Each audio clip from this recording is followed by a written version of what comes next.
venir ce vent-là sur toi, sur moi, pour manifester une dimension nouvelle, une profondeur nouvelle dans la parole. Et comme on l'a dit, seuls les vainqueurs sont dans la parole. Et lorsqu'on a la révélation de la parole de Dieu, on arrive à accomplir des choses extraordinaires. Qu'est-ce que le Seigneur a dit à son prophète? Il dit, fils de l'homme, est-ce que tu penses que ces ossements peuvent revivre? Le prophète a répondu quoi? Il dit, Seigneur, toi seul le sais. Il a dit, prophétise, c'est-à-dire parle. Sors la parole qui sort de toi. Et qu'est-ce que le prophète avait comme esprit en lui? C'était l'esprit de Dieu. Et l'esprit de Dieu a fait sortir de lui une parole puissante qui a emmené les ossements à revivre. La parole était au commencement. Et cette même parole était avec Dieu. Et cette parole était Dieu. Frère, comme je le dis, j'ai foi et je crois pour ce que le Seigneur m'a dit de ce vent de la parole, de la puissance de la parole. Le Seigneur veut l'emmener pour te faire du bien, pour me faire du bien, pour manifester Jésus dans ces temps de la fin. Et Alléluia. qu'est-ce que tu fais? Que tu es à ce poste-là, est-ce que tu es en train de nourrir cette soif de la parole Amen. afin que ce vent-là te souffle là-dessus? Du mois d'octobre, nous sommes vraiment heureux euh, d'être avec vous. En attendant que certaines personnes se connectent, qui ont toujours été présents à ce rendez-vous de nos limites, nous vous disons merci pour votre soutien, pour tout ce que vous faites pour nous, pour le partage du son Nos Limites. Grâce à vous, aujourd'hui, nous, nous sommes vraiment sur, comment dirais-je, sur Spotify. On a évolué. Bientôt, on va atteindre les 11 000 streams.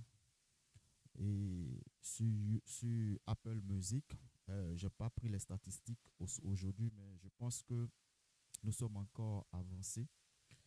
Et là, comme vous l'avez vu à travers, comment dirais-je, à travers l'affiche que je vais mettre ici, voilà, aujourd'hui, on aura un temps de talk, un temps de worship, mais on va débattre un peu, on va parler de l'importance et de l'amour de la méditation de la parole de Dieu.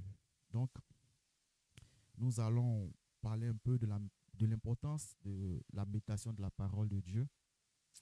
Et aujourd'hui, tout ce qui nous conduit en tant que chrétiens, c'est la parole de Dieu. Donc, en tant que chrétien, en tant qu'enfant de Dieu, pour pouvoir accéder à ces aspects de nos limites, nous avons le devoir, oui, je peux le dire, le devoir de nous approcher de la parole de Dieu, de lire la parole de Dieu, de comprendre la parole de Dieu, parce que, comme le disait un serviteur de Dieu, le bishop David au dépôt, il dit que c'est dans la parole de Dieu que se trouvent les promesses de Dieu pour nous. Donc, si nous ne nous approchons pas de cette parole, comment aurons-nous les promesses de Dieu? Avec quoi? Est-ce on va attendre quoi? Les prophéties de la part des hommes de Dieu, alors que la Bible déjà est la plus grande prophétie venant de Dieu directement concernant tout chrétien. Voilà, que ce soit l'Ancien Testament et le Nouveau Testament. Donc aujourd'hui, nous allons voir un peu, parler de l'importance de l'amour de Dieu et dans quel cadre on peut appliquer la méditation de la parole de Dieu afin de pouvoir accéder à cet aspect de nos limites du chrétien. Et comme je le disais, nous vous souhaitons les bienvenus à ce numéro des rendez-vous de nos limites et le premier de ce mois d'octobre. Voilà. Donc, nous allons prier. Nous allons prier, recommander ce moment dans les mains du Seigneur. La Bible dit, si l'Éternel ne bâtit, celui qui bâtit, bâtit en vain. Donc, on va prier, élevons la voix et prions. Seigneur, nous voulons te dire merci, nous voulons bénir ton nom en ce samedi 7 octobre 2023.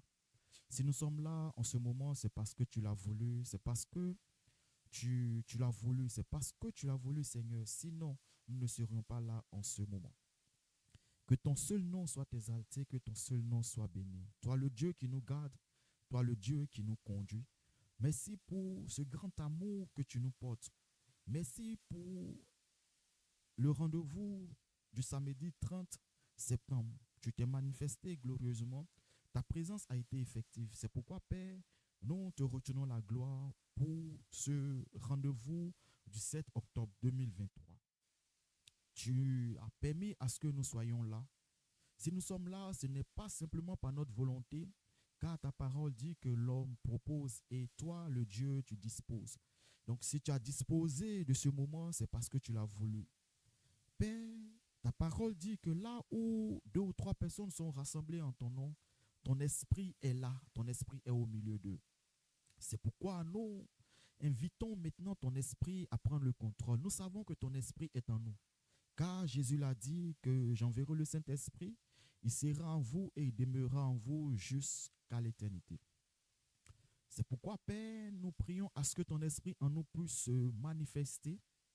Nous nous inclinons afin que ton esprit prenne le contrôle. Nous nous effaçons afin que ton esprit même nous conduise sur chaque ligne de ce moment, afin que, Seigneur, ton esprit qui est partout puisse toucher le cœur et la vie de ces hommes et de ces femmes, de tes enfants qui sont de l'autre côté en ligne, qui nous suivent en direct sur Facebook, à travers les canaux, à travers l'Internet.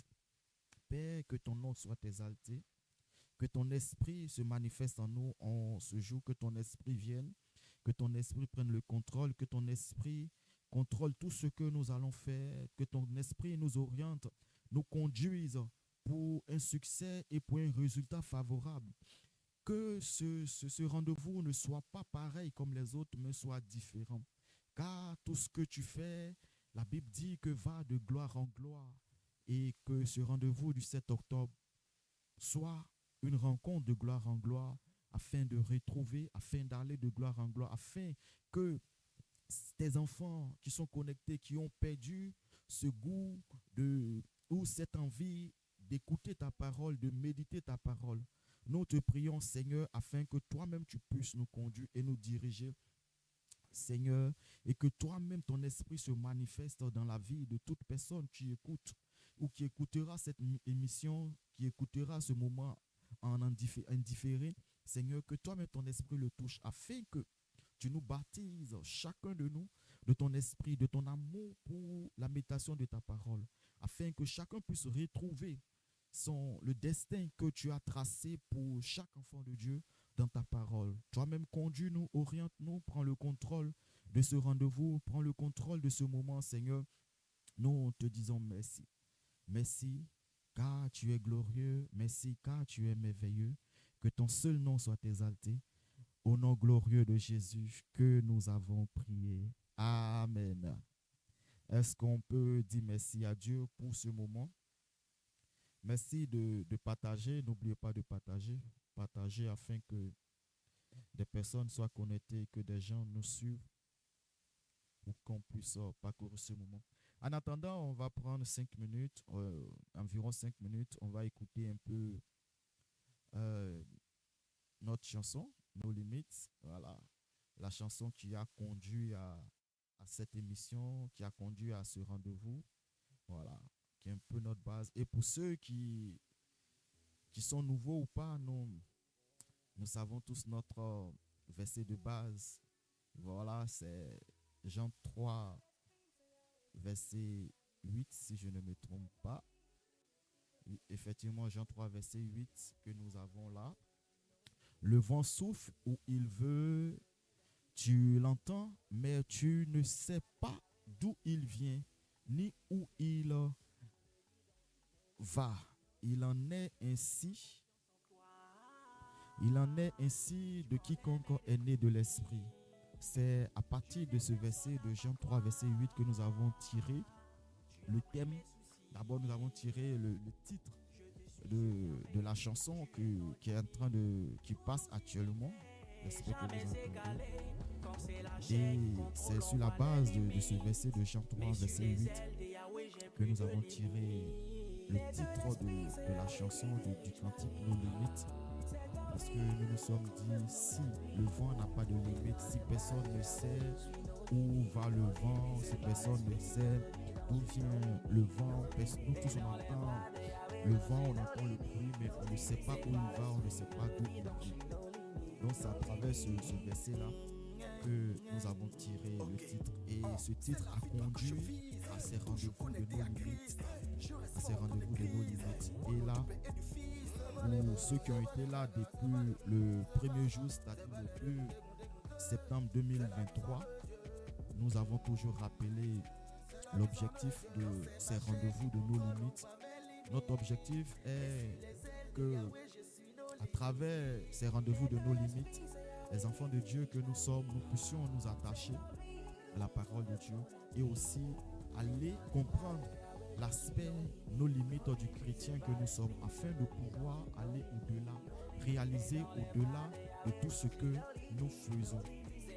Comme un homme sage, je le disais, faire une chose chaque fois, faire la même chose, nous poussera à obtenir le même résultat. Mais si nous faisons les choses différemment, nous aurons des résultats différents. C'est pourquoi il est important pour nous de comprendre cet aspect de nos limites en tant que chrétiens, en tant qu'enfants de Dieu. Voilà, Dieu nous a donné cela et comme Paul pouvait le dire, c'est écrit. Voilà. Nous ne sommes pas que uniquement que des hommes, mais nous sommes des dieux. En fait, c'est un aspect parce que le Dieu vit en nous à travers son esprit. Donc, il est important pour nous en tant qu'enfants de Dieu de nous attacher à la parole de Dieu, de croire que nous sommes nos limites et que nous pouvons réaliser tout ce que nous souhaitons tant que cela est de la volonté du Seigneur. Quand je parle de la volonté du Seigneur, c'est déjà cette volonté qui est écrite dans sa parole. Voilà, cette volonté qui est écrite dans la parole. Tant que cela va dans la volonté du Seigneur, et comme le Seigneur l'a dit, il ne nous a pas créés pour être à la queue, mais pour être à la tête. Voilà, il ne nous a pas donné un esprit de timidité. Oui, je crois bien.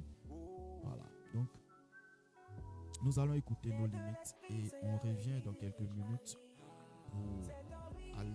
pour attaquer, pour ne pas dire attaquer, ou pour aller directement à nos moments de talk, notre thème qui est l'importance et l'amour de la méditation. On revient dans quelques minutes. Nos limites, on écoute.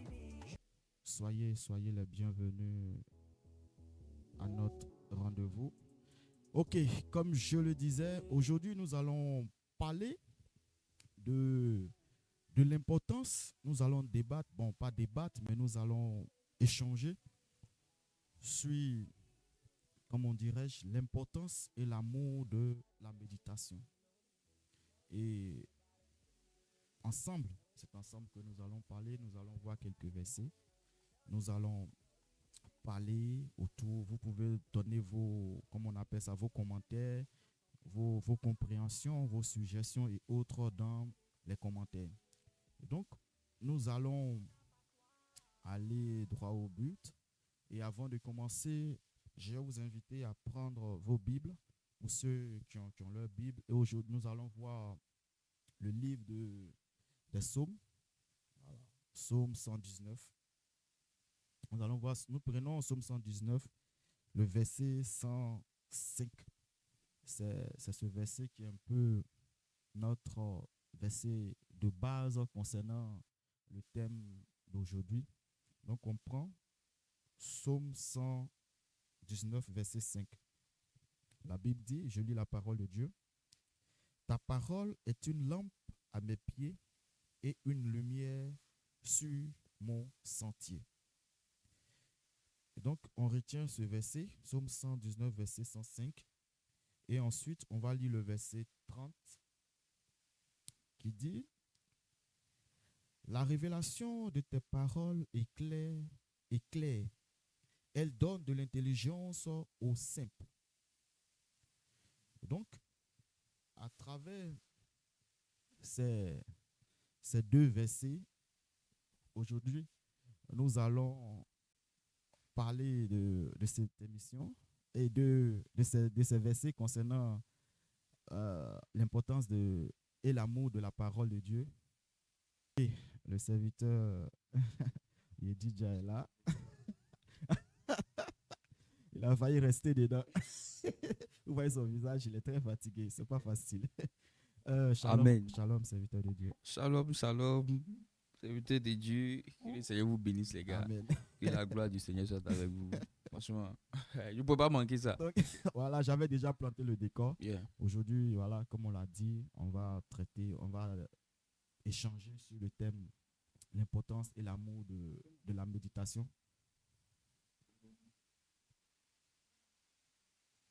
Donc, nous allons parler de, de l'importance et l'amour de la méditation. Oui, Voilà, effectivement. aujourd'hui, nous allons voir la première partie. Mhm. C'est sur ça que nous allons échanger. Voilà. Amen. Donc, j'étais en train de lire le psaume 119, verset 105 et Mhm. le verset 130, Mhm. voilà, qui sont un peu comme la base de ce thème que nous avons aujourd'hui. C'est vrai qu'on a notre verset principal, Mhm. qui est Jean 3, verset 8. Verset 8. Donc, Ouais. aujourd'hui, nous allons aller un peu sur le verset des psaumes. Amen. Amen. Amen. Amen. Et déjà, faut, voilà, je pense qu'on l'a lu déjà, hein, le psaume 119, verset 105, n'est-ce pas? Voilà. C'est ça, verset Ta 105. parole est une lampe à mes pieds et une lumière sur mon sentier. Et vous savez, on le sait tous physiquement, d'une vue, d'un aspect physique, il est impossible qu'une parole puisse éclairer un chemin. Voilà, qu'une parole soit une lampe, c'est pas possible. Ouais. Les paroles, la plupart du temps, sortent de la bouche et tout, mais cette parole-là, elle est d'un aspect et d'une nature prophétique. Voilà, et il faut la comprendre, pas forcément physiquement, mais il faut la comprendre spirituellement. Voilà, parce que la parole ici vient représenter un vecteur directeur. La parole ici vient représenter, comment dirais-je, un panneau qui sort de la bouche du Seigneur et un panneau même électrique, si je peux me permettre de dire, qui est un signalement, qui est une map. Voilà, une map, disons, une carte. Et c'est dans ce sens-là que David, qui a écrit ce psaume, pouvait le dire. Voilà. Et comme je dis là, c'est un passage qui est assez prophétique et il faut le comprendre aujourd'hui par l'esprit. Et si ce passage est la base euh, de ce temps de partage, qui, je ne sais pas si vous le savez, c'est un temps de partage qui va s'étendre sur ce mois-là. Voilà, n'est-ce pas, hein? N'est-ce pas? Il va s'étendre sur tout le mois. Voilà, parce que la vision du Seigneur aujourd'hui, c'est que son peuple ne périsse pas d'ignorance, de manque de connaissance, mais que son peuple soit éclairé par sa parole qui est ici notre lumière. Voilà, la parole du Seigneur, elle vient par son esprit et certes, on ne peut pas la voir des yeux physiques, mais elle vient pour éclairer nos âmes, nos esprits et nous conduire. Raison pour laquelle le Seigneur Jésus, il est écrit qu'il est le chemin, la vérité et la vie. Voilà. Exactement. Déjà, ce que j'aimerais souligner, c'est que ce soit chez vous à la maison ou toute cette semaine, ensemble, on va faire un exercice. C'est que normalement, le psaume 119, en vérité, c'est un psaume qui est uniquement basé sur la méditation, la méditation sur les aspects de la parole de Dieu. Donc, quand on lit le psaume 119, ça parle des différents aspects de la parole de Dieu.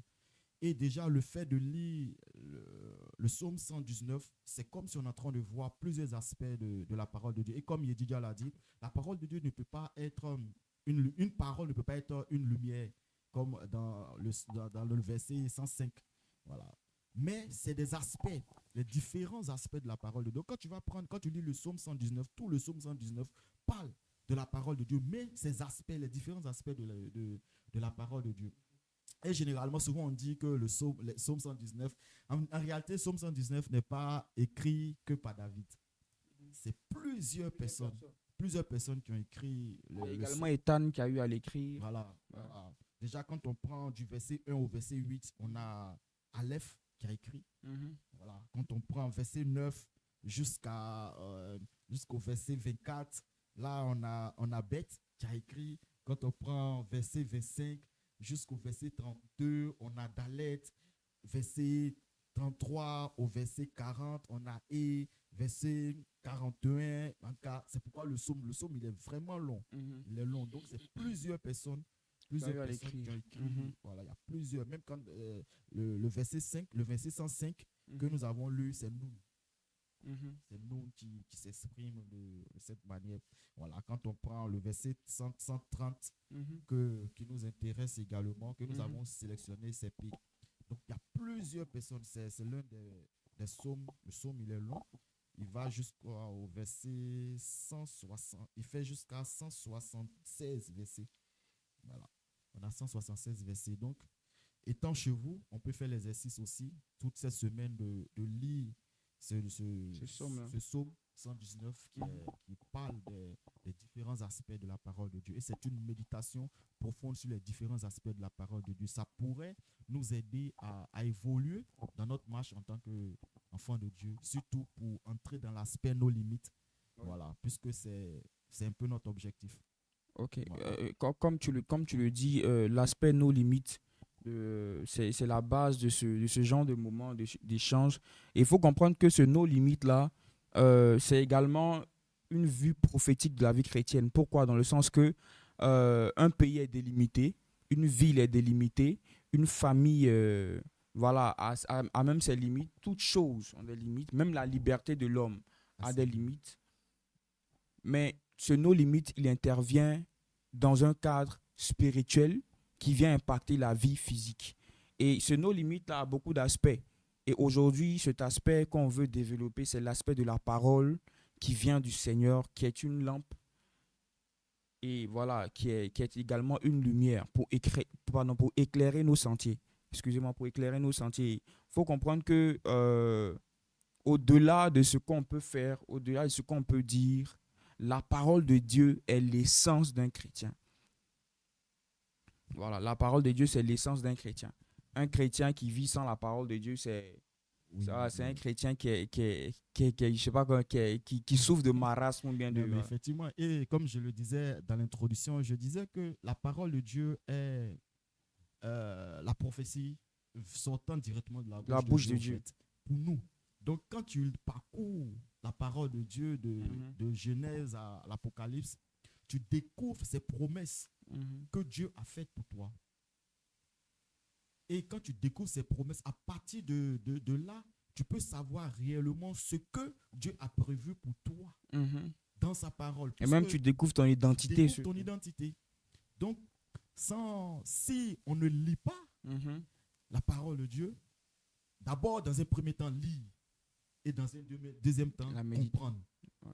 Comprendre, maîtriser, comprendre et dans un troisième temps, s'attacher à ça. Mhm, Et je me rappelle un jour, le bishop David Opo disait, il avait je crois, bon, je ne sais pas si doit dire un slogan ou bien une parole prophétique. Il disait, je crois en la prophétie, je m'attache à la prophétie, je cours avec jusqu'à ce qu'elle s'accomplisse. Tu vois, donc mhm. c'était un peu. C'est comment on dit ça, c'est corps et âme en fait Voilà, corps et avec la âme avec parole. la parole. Dis, je cours avec jusqu'à ce qu'elle s'accomplisse. Donc, Mhm, courir avec, d'abord, tu crois en ça, mhm, tu t'attaches à ça, tu cours avec mhm. jusqu'à ce qu'elle s'accomplisse. Amen. Donc, quand on voit la parole de Dieu, la Bible est vraiment la toute première prophétie pour Mhm. tout un chrétien Tout un de base. Maintenant, les prophéties actualisées sortent maintenant de la bouche des prophètes pour toi, Mhm, à l'instant T. Mais déjà, la base de tout chrétien, mhm. notre prophétie, la première des prophéties est déjà la Est Bible. déjà là. Et en fait, vous savez, pour l'aspect prophétique, moi, le Seigneur a eu à me faire comprendre que parfois, l'esprit ne pourra pas monter haut pour prophétiser, pour voir les choses à venir, pour dire des détails. Mais vu que la prophétie, elle vient pour édifier, pour enseigner, pour fortifier, connaître la parole de Dieu, déjà est la base du prophétique. Voilà, un prophète qui ne connaît pas la parole de Dieu, franchement, c'est pas un prophète. Voilà, parce que tous les prophètes qui sont cités dans la Bible, ce sont des personnes qui connaissaient la parole de Dieu. Que ce soit Daniel, que ce soit Ézéchiel, que ce soit Ésaïe. Toutes ces personnes connaissaient, disons même connaissaient la loi. Et même quand on prend Paul, au temps de Paul, il y a des Exactement. prophètes qui ont annoncé qu'il allait être enchaîné à Jérusalem. Et ces personnes-là connaissaient la parole de Dieu. Voilà, c'est vrai, aujourd'hui on est dans les derniers temps, et la Bible dit quoi que dans les derniers temps, je répandrai sur vous mon esprit, vos filles et vos fils prophétiseront, vos jeunes gens auront des visions. Mais de prime abord, une personne comme on appelle, qui ne lit pas la parole de Dieu ne peut pas savoir ce genre de choses. La parole de Dieu, c'est un calendrier spirituel qui nous oriente dans les temps et dans les circonstances, qui nous emmène à être orientés. Et moi, je pense que celui qui a eu à écrire ce passage, à ta parole est une lampe à mes pieds, une lumière sur mon sentier, avait vu loin. Son esprit était tellement monté parce qu'il Exactement. savait que sans ça, Il peut pas aller la quelque part. parole de Dieu, c'est une boussole. Et voilà, moi, je ne vais pas rentrer dans beaucoup de choses. On Je a vais pas aujourd'hui rentrer. quelqu'un qui a reçu le mandat voilà, pour nous conduire. Et voilà. Effectivement. Donc aujourd'hui, nous allons voir nous allons introduire ce thème qu'on aura sur ces 4 samedis du mois d'octobre. Mhm. Et déjà, dans une introduction, ce que je peux dire, c'est que souvent, généralement, les gens font comment on appelle ça, ils prennent cet exemple ou bien ils font cette différence entre, comme je te le disais ce matin, Mhm. entre l'abeille et le Les papillon. papillons. Voilà. Ce sont deux insectes qui ont l'amour pour les fleurs. Mhm. Ce sont deux insectes qui ont l'amour pour les fleurs. On Mhm. voit le papillon sautiller sur des fleurs et on voit aussi l'abeille sautiller également sur des fleurs. Voilà. Donc, ça fait que quand on arrive dans une zone où il y a assez de fleurs, on va voir et les papillons Mhm. et les abeilles. Mhm. Voilà. Mais le, l'image ou la différence qui sort de ces deux insectes qui ont un amour fou pour les fleurs, Mhm. c'est il y a une différence au fait. Quand on regarde l'abeille et Mhm. d'abord le papillon, on dit quoi? Le papillon saute sur les fleurs, sur ces fleurs-là. Par contre, on voit l'abeille, quand l'abeille vient se poser sur une fleur, elle s'assoit, Mhm. elle prend du temps. Mhm. Mais en réalité, le temps que l'abeille est en train de prendre sur, comme on appelle ça, cette fleur, Mhm. qu'est-ce que l'abeille fait? Et selon des recherches des gens, ils disent quoi? L'abeille aspire le nectar Mhm. qui est dans ces fleurs. Mhm. Et c'est grâce à ce nectar Mhm. que l'abeille va voilà, fabriquer le miel. Yeah. Yeah. Donc, l'abeille prend du temps Mhm. sur la fleur. Mhm. Elle ne sautille pas comme le Le papillon le papillon. fait Mhm. aussi rapidement. Mhm. Donc, pourquoi je suis en train de parler de cette histoire de l'abeille et du papillon? Mhm. Prenons un peu l'abeille et le papillon comme deux types de chrétiens qui aiment Dieu, qui aiment la parole de Dieu. Mhm. Donc, les fleurs sont un peu comme la parole de Dieu, comme la Mhm. Bible. Mhm. Donc, l'abeille, un type de chrétien, le premier type de chrétien qui aime lire la Bible, mais comme un roman ou comme un journal. Mhm. C'est accoutumé. On doit lire la parole de Dieu parce que c'est C'est important aussi. important. Voilà. Mhm. On doit lire la parole de Dieu parce que c'est important. On a besoin de ça. Mhm. Mais le chrétien qui est représenté par l'abeille, par le papillon, qu'est-ce que lui va faire? Il va lire la parole de Dieu. Il va tourner, lire aujourd'hui ça, lire ensuite, ainsi de suite, ainsi de suite, ainsi de suite. Par contre, le chrétien qui est représenté par l'abeille, lui, qu'est-ce qu'il fait? Il va passer du temps sur ce qu'il est en train de Il lire. va en profondeur, en Il fait. va en profondeur. Il va tirer quelque chose Mhm. de, du passage qu'il est en train de lire Mhm. et afin de produire quelque chose. Mhm.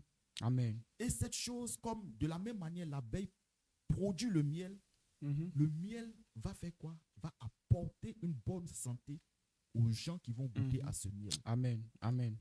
Donc c'est ainsi ce chrétien qui est représenté par l'abeille, lui, c'est celui, quand tu causes avec lui, Mhm. sa parole guérit ton cœur. Tu sens de la Tu profondeur dans sens ces de la paroles. profondeur dans ce qu'il est en train de dire. Quand il Mhm. parle avec toi, ce ne sont pas des choses vaines. Mhm. C'est, il te soigne. Mhm. Il te soigne. Quand tu causes avec lui, tu sens de la sagesse dans ce qu'il est en train de dire. C'est comme c'est son miel qu'il est en train de produire et c'est son miel qui est en train de... J'ai commencé à noter. Attends aussi, arrête J'ai ça. commencé à noter. Attends, un support, Oui. laisse-moi. Ok, bon, tu écris dans ça, après tu peux déchirer. Donc, ok. Donc, c'est ça, c'est ce chrétien, ce type de chrétien qui est l'abeille, c'est ce qu'il va faire. Et c'est, moi, mon souhait, c'est que tous les chrétiens soient ce type de chrétien. Voilà. Et comme la parole de Dieu, comme le Seigneur, il est écrit, j'ai plus trop le verset, c'est pas si tu l'as, vous connaîtrez la vérité vous affranchira. Tu n'as pas besoin de déchirer, juste écrit et puis après. Vous connaîtrez la vérité et la vérité vous affranchira. Et quand on prend le psaume que nous sommes en train de lire, psaume 119, verset 130, qu'est-ce que la parole de Dieu nous dit ici? Il est écrit, il dit, la révélation de tes paroles est claire, elle donne de l'intelligence au simple. Tu vois? Ça revient un peu au verset dans le Nouveau Testament, vous connaîtrez la vérité vous affranchira. Jean 8, 32, voilà. Donc ça correspond au verset de Jean 8, 32. Donc, il dit quoi? La révélation de tes paroles est claire. Elle leur donne de l'intelligence. Donc le fait de méditer la parole, de prendre du temps, et il y a quelqu'un qui disait, je crois, si j'ai bonne mémoire, dit la méditation de la parole de Dieu est procédée par des questionnements. Tu ne peux pas méditer la parole de Dieu sans des questions. Je prends un peu, je vais prendre un exemple, par exemple. Ma fille, ma première fille. Et comme Jésus le disait, soyons comme des petits enfants. Et avec elle, j'apprends beaucoup. Et avec elle, j'apprends comment un enfant se comporte, au fait. Elle, qu'est-ce qu'elle fait? Lorsqu'elle découvre quelque chose, que ce soit à la télé ou bien elle entend quelque chose, c'est des questions qu'elle pose. Et d'abord, si elle est avec sa maman, elle va poser des questions sur un truc qu'elle vient de découvrir. Pourquoi c'est comme ça? Pourquoi? Comment? Ce sont ces genres de questions qu'elle pose. Sa maman va lui donner des réponses. Elle va enregistrer ses réponses, elle va réfléchir, soit sur le champ, à travers les réponses que sa maman lui donne, elle tire d'autres questions. Quand elle finit, elle ne s'arrête pas là. Elle vient me voir pour me poser la même question. Et qu'est-ce qu'elle va faire? Elle va chercher à comparer ces deux réponses, tirer une conclusion, quelque chose, et puis elle fait ok, elle s'en va, mais elle n'est pas convaincue de la réponse, mais tout n'est pas encore clair. Elle revient. Elle dit même papa, pourquoi? Donc, si c'est comme ça, c'est pourquoi. Donc, et je me dis, la méditation de la parole de Dieu, c'est un peu comme ça. C'est Dieu qui a écrit sa parole. C'est lui qui a révélé ses paroles à ses enfants, à ses prophètes et à ses serviteurs. Donc, à travers son esprit. Donc, nous, en tant que chrétiens qui sommes en train de lire cette parole, qu'est-ce que nous faisons? Nous devons poser des questions à Dieu. Par exemple, tu es en train de lire une chose. Prenons simplement le psaume 119, verset 130. Il dit, les révélations de tes paroles éclairent. Elles leur donnent de l'intelligence aux simples. Donc, une personne qui est simple, qui n'a pas une compréhension dans certaines choses, lisant la parole, va avoir de l'intelligence, va avoir de la sagesse. Donc, va avoir des révélations. Donc, à toi, quand tu es en train de lire la parole, maintenant, tu te dis, mais pourquoi Dieu a dit ça?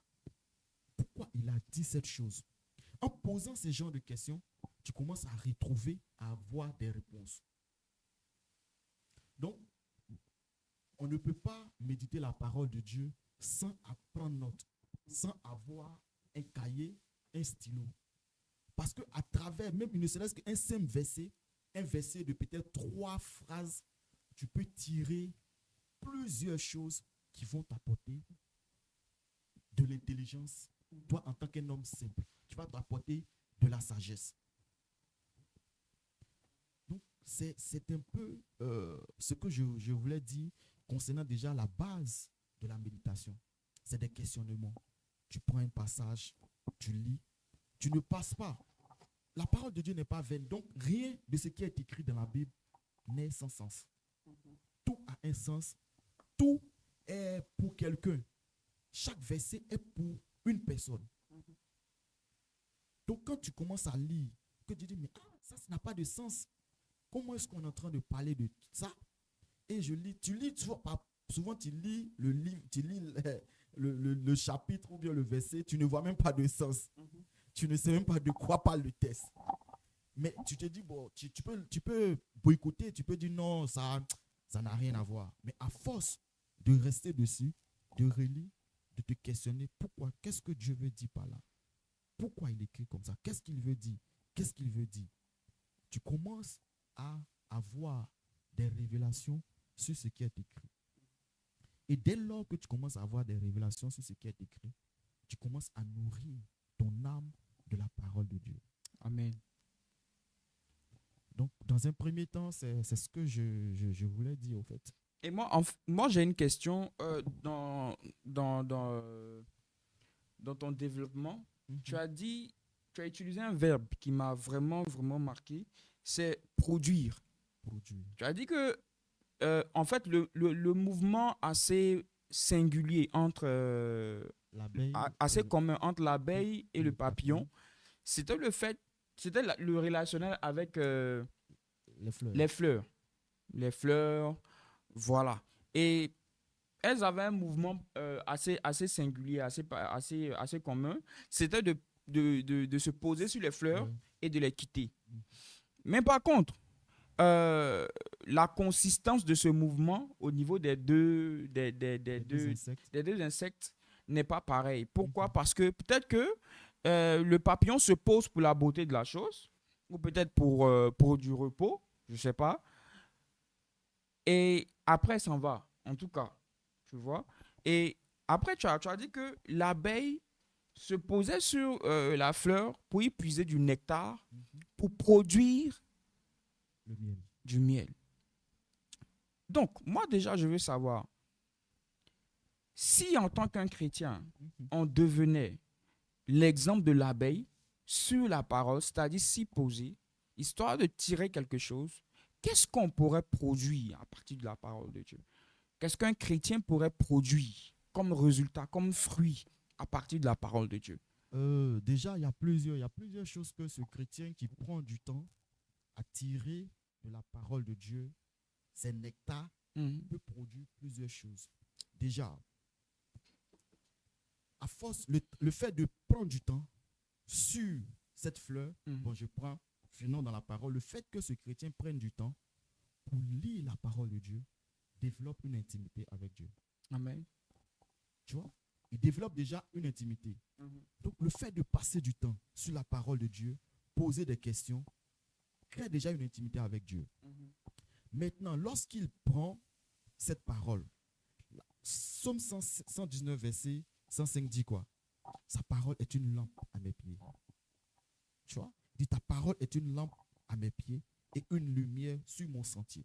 Déjà, celui qui reçoit quelque chose commence à recevoir la lumière de la parole et la compréhension sur certaines choses qu'elle n'arrivait pas à comprendre. La parole de Dieu va déjà créer quelque chose en lui. Et j'aime beaucoup prendre l'exemple du bishop David Oyedepo parce que son ministère est carrément basé sur la parole de Dieu. C'est rare que tu le vois en train de prier pour une délivrance. Il a l'habitude de dire, lorsque tu prends la parole de Dieu et que tu l'absorbes et que tu comprends que la parole de vie en toi, déjà, le mal qui est en toi va te quitter. Et comme je te le disais ce matin, Jésus, il était en train de prêcher. Il annonçait la parole de Dieu. Il annonçait les choses du royaume. La Bible dit qu'ils ont envoyé de nombreux malades qui étaient là, qui l'écoutaient. Donc ces malades, le fait d'être focus sur lui en l'écoutant, on commençait à retrouver la guérison. Donc le chrétien, en absorbant la parole de Dieu, va créer en lui une atmosphère qui va faire que certaines forces vont commencer à le quitter. Certains esprits vont commencer à le quitter, sans même fournir l'effort. Et ça, c'est une des choses qui est vérifiée. C'est vrai, la prière a son rôle. La prière a sa place. Mais une personne qui passe du temps à lire la parole de Dieu, à méditer la parole de Dieu, à absorber, à tirer quelque chose de la parole de Dieu, crée en lui une atmosphère qui va dégager, qui va faire sortir certains esprits, certaines forces, va l'aider à sortir de certaines additions. Du coup, c'est comme si c'est le Saint-Esprit qui est en train de le convaincre. On dit quoi? On peut parler à une personne, mais seule la personne qui peut convaincre, c'est l'Esprit de Dieu. Oui. Donc, déjà, cette personne va commencer à sortir de certains aspects, va commencer à se comporter différemment. Pourquoi? Parce que cette personne a commencé à créer quelque chose en elle à travers la parole de Dieu qu'elle lisait, qu'elle méditait. Donc, c'est un peu tout ça. J'ai noté pratiquement deux choses sur lesquelles je voulais parler. D'abord, l'intimité avec Dieu. Et puis, cette personne va commencer à avoir de l'intérêt pour sa vie. Va avoir de l'intérêt pour sa vie. Parce que parfois, tu es là, tu te dis, non, moi, ma vie n'a pas de sens. Pourquoi? Parce que rien ne bouge dans ta vie. Mais quand tu vas commencer à lire la parole de Dieu, à voir les promesses qui sont faites en toi. Par exemple, prenons Psaume 101. J'aimerais qu'on lise Psaume 101, du verset 1 au verset 3. Psaume 1, c'est bien ça, non? Psaume 1. Regarde ce que, pour une personne qui médite la parole de Dieu, si tu es là, tu me dis Psaume 1.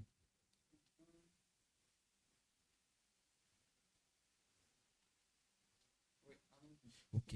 Donc, tu imagines, quelqu'un qui est là, Psaume 1, à partir du verset 1, quelqu'un qui est là, il se pose des questions. Moi, rien ne va dans ma vie. Tout ce que je fais échoue. Je n'arrive pas au bon moment. Je n'arrive pas aux endroits. Et puis une personne, et cette personne-là vient et tombe sur Psaume 1, qui commence à lire. La Bible dit, heureux l'homme qui ne marche pas selon le conseil des méchants, qui ne s'arrête pas sur la voie des pécheurs et qui ne s'assit pas en compagnie des moqueurs. Verset 2, mais qui trouve son plaisir dans la loi de l'Éternel et qui la médite jour et nuit. Verset 3 dit quoi? Il est comme un arbre planté près d'un cours d'eau qui donne son fruit en sa saison et dont le feuillage ne se flétrit point. Dernier, tout ce qu'il fait lui réussit. Amen. Tu vois? Donc, Amen. une personne qui se dit que lui, sa vie n'a pas de sens, mais qui tombe sur ça et qui voit tout ce qu'il fait lui réussit. Donc, du coup, la personne va se dire, ah bon, la Bible dit quoi? Celui, déjà, qui ne marche pas selon le conseil des méchants. La personne va commencer à réfléchir. Quel conseil je suis? Qui j'écoute? Avec qui je marche? Qui ne s'arrête pas sur la voie des pécheurs. Donc, il dit quoi? Il dit, cette personne-là qui fait ça, qui trouve son plaisir, mais qui trouve ça, qu'au lieu de s'arrêter sur le champ des méchants et autres, va faire quoi? Va trouver son plaisir dans la loi de l'Éternel. Celui qui va commencer à méditer la parole de Dieu nuit et jour, cette personne-là sera comme un arbre planté près d'un courant d'eau qui donne son fruit en sa saison. Donc, il n'y a pas de quoi à ce qu'une personne qui s'accroche à la parole de Dieu ne produise pas de fruits quand la saison. Amen. Amen. Tout. Maintenant, et donc, le feuillage ne se flétrit point. C'est-à-dire qu'il y a une constance. Il y a toujours un repos pour les gens. Moi, je prends toujours l'arbre. Toute personne qui parcourt un chemin voit un arbre dans un coin, il fait chemin, va se reposer.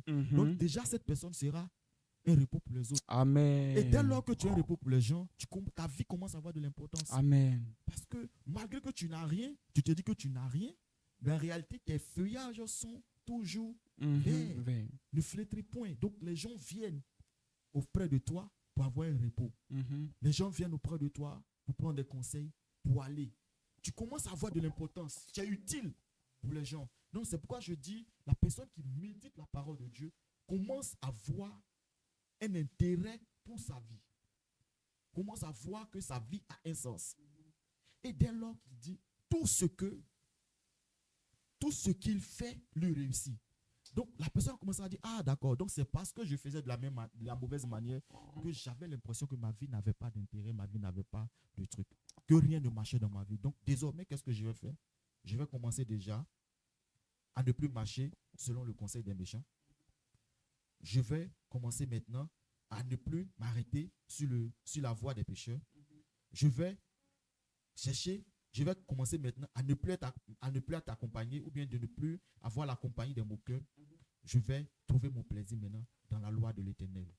Je vais commencer à lire la parole de Dieu. Je vais méditer la parole de Dieu. Et quand je vais commencer à faire ça, tout ce que je vais faire va me réussir. Tu vois? Et de même, la personne commence à avoir une intimité avec Dieu. Parce que la personne commence à prendre du plaisir, à poser des questions, à parler à Dieu, autre que dans une prière. Mais cette fois-ci, c'est comme si tu es en train de poser des questions à Dieu, En train de ce que converser tu as avec en train Dieu. de converser avec Dieu. Si tu passes du temps à parler avec une personne, chaque fois, ça crée une intimité. Bien sûr, bien sûr. Même que ça soit au Amen. téléphone, ça commence à créer une intimité. Mhm. Et ensuite, vous devenez des amis. À force de continuer dans cette amitié, vous devenez maintenant une famille. Amen. Donc, c'est un peu à ça que la méditation de la parole de Dieu nous conduit. Donc, aujourd'hui, c'est un peu les deux choses que je voulais souligner. L'intimité avec Dieu et puis l'intérêt de notre vie. Notre vie commence à prendre de l'importance, à avoir de l'intérêt. Et je voulais le souligner avec ce passage de Psaume 1, versets 1 à 3, qui décrit clairement, voilà, ces deux choses. Amen, amen, amen, amen, amen. Et voilà, cette réponse à la question, qu'est-ce que la méditation peut produire dans la vie du chrétien? Je pense que cette réponse, elle est tellement claire. Elle permet de pouvoir porter son fruit, comme le psaume 1 le dit, de pouvoir porter du fruit en son temps. Et également, la méditation permet à un chrétien d'entrer dans l'intimité du Seigneur, de pouvoir converser avec le Seigneur. Comme je le disais, lorsqu'on comprend la parole du Seigneur, lorsqu'on le comprend, parce que le Seigneur, il dit que il veille sur sa parole pour l'accomplir. C'est-à-dire sa parole est lui. Et comprenons par ça que lorsqu'on arrive à comprendre le langage d'une personne, on devient intime. Et lorsqu'on comprend le langage de Dieu, on comprend sa personne. Exactement. Et ça fait de nous des dieux. Effectivement. Mais la parole de Dieu même le dit, je crois en Psaume. Oui. Tu vois? Et ce que je veux dire également, c'est que il est écrit que son feuillage ne flétrit point. Il y a des personnes qui ont ce genre de problème-là où, quand elles commencent une chose, elles n'arrivent pas à achever. Lorsqu'elles entament une relation, elles n'arrivent pas à y aller jusqu'au bout. Lorsqu'elles désirent avoir plus, c'est comme si ce qu'elles font prend de l'ascendant et puis tout d'un coup, tout sèche, tout ça sèche. Vous comprenez? Je ne sais pas si vous voyez ce problème spirituel. Parfois, on en parle beaucoup. Généralement, on parle de la stagnation, en fait. Vous voyez? C'est comme si... parce que généralement, quand on voit un fleuve, ou bien, je crois, un coup d'eau, ou bien, je crois, qui stagne, qui stagne, et qui quoi? C'est un mot très compliqué. qui ne bouge pas, qui voilà, arrivé au moment où on commence à sentir, ça pourrit. Oui. Ça pourrit. Voilà. Effectivement. On commence à retrouver des mangroves. Oui, bien sûr. Des trucs comme ça. Bien sûr, effectivement. Vous voyez? Et tout ça, mais comment est-ce qu'on pourrait comprendre cela si on n'est pas dans la parole de Dieu? La dernière fois, je rendais un témoignage au serviteur Philippe. Je lui disais que j'ai lu un passage, pardon, un livre du Bishop Oyedepo, où le témoignage était quoi? Il était revenu de la maison à une réunion de prière où il a trouvé des frères en train de faire la délivrance d'une personne. Et vraiment, les frères ont duré sur le cas. C'était compliqué. Donc, eux-mêmes n'arrivaient pas à comprendre. Donc, il est venu, il a dit, ah, mais vous êtes encore sur ce cas-là. Ils ont dit, oui, on ne comprend pas. Il a sorti un verset de Jude. Je vais chercher le passage rapidement. Faut que je le trouve. Attends. Pour ne pas perdre de temps. Où es-tu, Jude? Ah, je le perds. Donc, moi, ce petit Jude comme... Le passage parle de quoi? Ouais, un Jude. Faut que je le trouve. Faut que je le trouve pour pouvoir lire la parole de Dieu.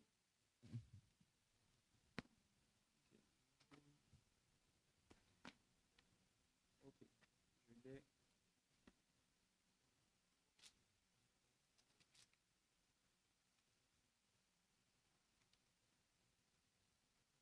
Ok, j'ai Jude. Et c'est en Jude. hum, en Jude 1. D'accord?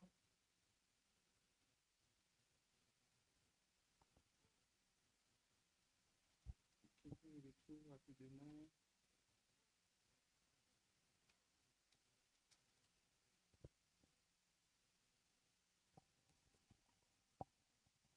Bien aimé, je désirais vivement vous Jude 1, écrire. verset combien? On va lire à partir du verset. À partir du verset 5. Ok. Qu'il a réservé, non, malgré cela, les hommes, vivement écrit au sujet, car il s'est glissé parmi vous certains hommes dont la condamnation est écrite. Ok.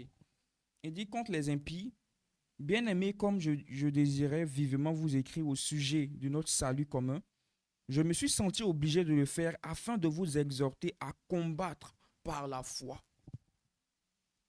qui a été transmise aux saints une fois pour toutes, car il s'est glissé parmi vous certains hommes dont la condamnation est écrite depuis longtemps, des impies qui changent la grâce de notre Dieu en dissolution et qui réunissent notre Maître et Seigneur Jésus-Christ. Vous savez de qui est-ce que le Seigneur veut parler là? Le Seigneur voulait parler des anges déchus. Vous voyez? Et plus loin, il est dit qu'il a réservé. Quand il dit qu'il a réservé, il parle en fait de ces personnes-là. Il parlait ici des anges déchus, qui sont aujourd'hui des démons, des entités, des principautés. Il dit euh, qu'il a réservé pour le jugement du grand jour, enchaînés éternellement par les ténèbres, les anges qui n'ont pas gardé leur dignité. Et lorsque le bishop Oyedepo a sorti ce verset-là au démon, guerrier qui oppressait la dame, il lui a dit, mais tu es un ange déchu et le Seigneur t'a enchaîné dans les prisons des ténèbres pour le jugement dernier. Donc retourne dans les prisons. La femme a été délivrée sur le champ. Mais est-ce qu'il a inventé cette parole? Il n'a pas inventé cette parole-là. Cette parole, elle était tirée de la Bible, de ses méditations, afin de comprendre que, en effet, ces esprits n'ont pas le droit même d'être dans le corps de quelqu'un. C'est ça. Tu vois? Et c'est là la partie intéressante et très importante de la méditation. La méditation. Parce qu'elle ouvre l'esprit et même montre notre identité, nous donne la connaissance des choses spirituelles. Tu vois un peu? Et franchement, il faut comprendre, pour revenir au point où on était, c'est uniquement la parole de Dieu qui produit ce genre de choses en nous. Vous voyez? Produire son fruit, ça signifie que, autant donné par le Seigneur, on arrive à connaître la bénédiction, à connaître l'abondance, à connaître la grâce, la faveur divine, la faveur des hommes et tout type d'exaucement. Certaines personnes pensent que, comme tu l'as dit, certaines personnes pensent que comme ça ne va pas aujourd'hui, c'est compliqué. Mais le Seigneur dit quoi? Il dit, je te connais depuis le sein de ta mère. Il le disait à Jérémie, il dit, je te connais depuis le sein de ta mère. Et le Seigneur, en effet, a des projets de paix et de bonheur pour nous. Pour une personne qui traverse peut-être un temps de dépression, bah, il se dit que voilà, tout le monde m'a abandonné. Est-ce qu'il existe un Dieu? Il existe un Dieu. Pourquoi? Parce qu'il dit qu'il est le même hier, aujourd'hui, éternellement. Il ne change jamais. Donc, il est là. Vous voyez? Et c'est là le caractère assez important de la production en l'homme qui médite. Ces choses-là sont hyper importantes pour celui qui médite. Et même pour tout chrétien. Parce que la vie chrétienne n'est pas une vie physique. C'est vrai qu'on l'amène physiquement, mais elle est d'abord spirituelle. Et le spirituel, il faut pouvoir faire asseoir les bases. Et franchement, moi, ce partage, ce temps-là m'édifie énormément. J'espère que ces fruits qui sont en train d'être donnés pourront, pour ne pas dire cette semence qui est en train d'être donnée, pourra produire en vous quelque chose de bon. Et moi, j'ai une avant-dernière question. C'est comment méditer? Je crois que je l'avais déjà dit. Mhm. C'est, j'ai repris l'exemple de ma petite, de ma fille. Ouais. Voilà. C'est déjà, lorsqu'on veut méditer, il faut avoir un stylo Ouais. et quelque chose à noter. Ça, c'est déjà la base. Parce que le truc, c'est quoi? tu découvres un passage Mhm. et tu te dis, tu commences, c'est des questionnements que tu poses, c'est des questions que tu poses. Seigneur, qu'est-ce que tu veux dire là? Mais avant de commencer à méditer la parole, c'est de prier afin que le Seigneur te révèle sa parole que tu es en train de lire. Donc, quand tu lis un passage, tu commences à te questionner sur ce passage. Ce n'est pas forcément d'aller à la va-vite, mais de prendre du temps sur ce que tu es en train de lire. Ce que tu lis, tu prends du temps. Tu poses des questions.